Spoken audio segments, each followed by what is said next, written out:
Hello, John. Hello, John. Hello, Oliver.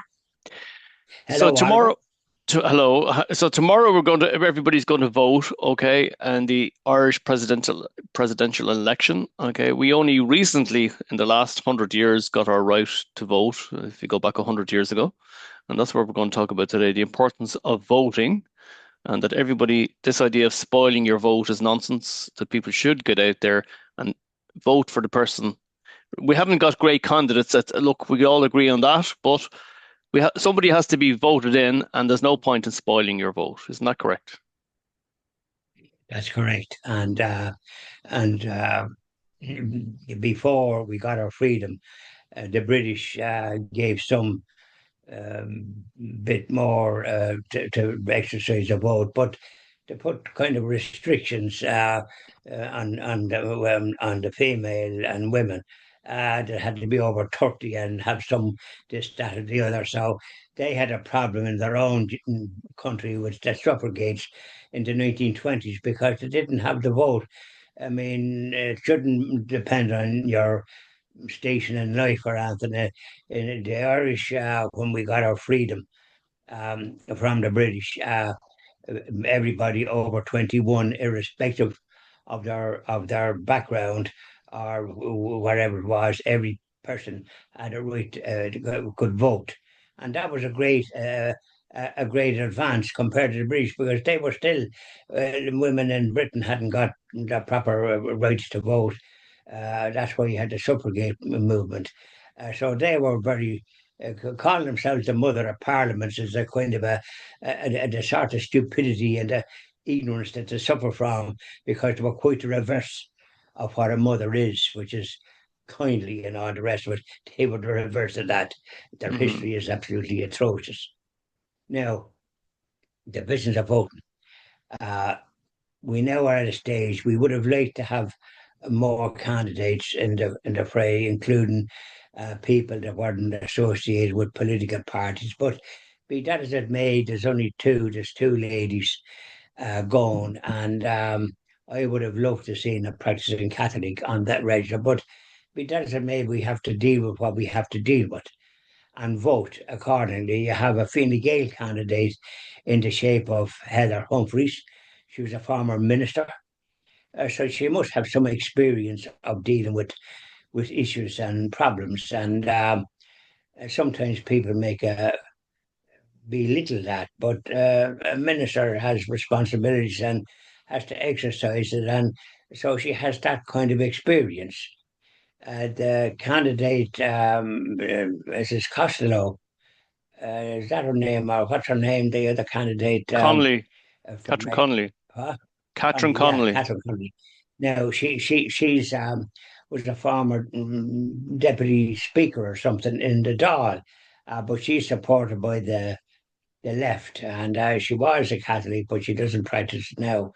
And Heather Humphreys is Church of Ireland, so that's the choice that we have. So, but considering the fact that we got this great gift to be able to vote without restrictions that the British inflicted down the centuries on their own. And when they had votes donkeys years ago, it was only the well-to-do could vote, property people, and that ordinary Joe Subs couldn't, and the Josephine Subs. So here we are. We have the chance to vote. So it's incumbent on people that have grateful for the chance to vote. I voted in every election when I got to vote, and you know, in general elections and also in any other election that took place. And with regard as regards to EU, when we voted no twice, I was on the no side because I thought that there were it wasn't such a great advantage. You could become an associate of the EU and various other things, but not have to take dictates from them. So, but we had to have second referendums, and that's not democracy in the full sense of the word. When people vote, that should be acceptable. and not be frightening people about the outcome. They voted no twice. Anyways, we're talking about the presidential election, which is taking place tomorrow from 7 o'clock in the morning for those early birds and up till 10 o'clock at night for those late birds that are perhaps up to other stuff. But it's incumbent when you have the right to vote I think, look, of your person considering of your choice. considering all the restrictions that there were on women to vote, here we have two women going forward, okay, for the presidential election. I think it's important when you look at the history of voting, and particularly for women, because there were some things that they couldn't do in regard to voting that men could do. But anyway, so for those reasons, look, I think people should just get out there, vote, and I think Heather Humphreys, she was very lame at the very beginning of the campaign, and I thought when I seen her debating with Jim Gavin, I thought, okay, well, this lady, okay, she doesn't seem involved in the election, but in the last two debates that I've seen, she has come out fighting. That's what I've seen, but she's probably left it too late. She should have started her campaign on the right foot, and unfortunately, she didn't. But that's my thoughts on her anyway. Well, I think, you see, um, when she was, as I say, a minister, that so she has plenty of experience, and for all we know, she could have got advice from those in that party that compromised her in that way to sort of say, don't say too much, this type of rubbishy Yeah, advice. absolutely. So now she's coming out, and I think it's better late than never. You're better to explain yourself and stand for what it is that you believe in Yeah. and be fairly straightforward about it. And I think she's come out much better. And that's often a slow start and then improving is often not a bad thing to be. So, like, she would have ability and conviction because, as I say, she was a minister. When you're a minister, you have responsibility and you've got to achieve within budget and all the rest of it and deal with a variety of issues. So it takes ability for to do that. It's not just easy. There's a responsibility attached to it.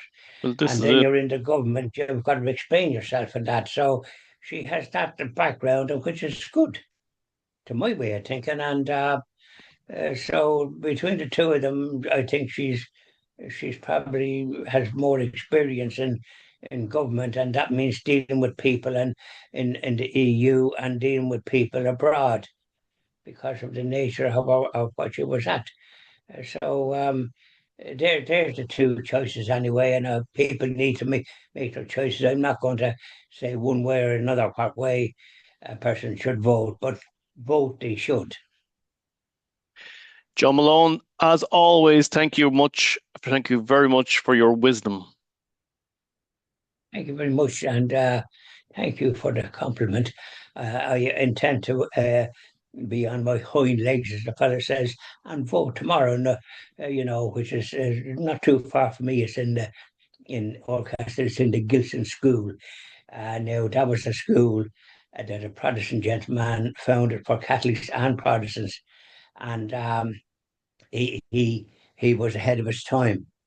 And that's an example of during the period when we were under the rule of the foreigner, British, and they did a very poor job. So here we have the chance to vote. So you go and vote, and don't be humming and hawing about it.